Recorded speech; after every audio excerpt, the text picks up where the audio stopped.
Hi friends, நம்ம இன்றைக்கி இந்த வீடியோவில் கேசவர்த்தினி செடி தான் நட போகிறோம். ஏன்னா கேசவர்த்தினி வந்து முடி வளர்ச்சிக்கு வந்து ரொம்ப நல்லது. நான் எங்கெல்லாமோ தேடி பார்த்தேன், கிடைக்கல. லாஸ்ட் ஒரு வீட்டில் நின்றுச்சு. ஸோ அதை ஆட்டையை போட்டுட்டு வந்தாச்சு. அந்த செடியை தான் என்ன நட போகிறோம். நமக்கு கிடச்சிது இந்த மாதிரி வாடி தான் கிடச்சிது. அதை வந்து இனி நட போகிறோம்.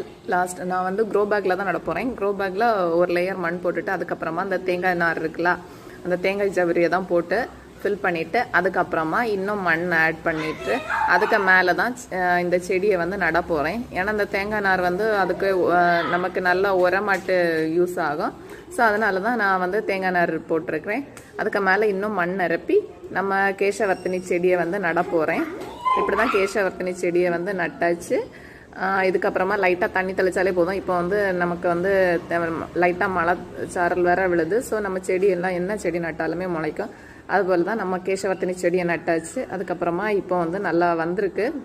Thank you friends.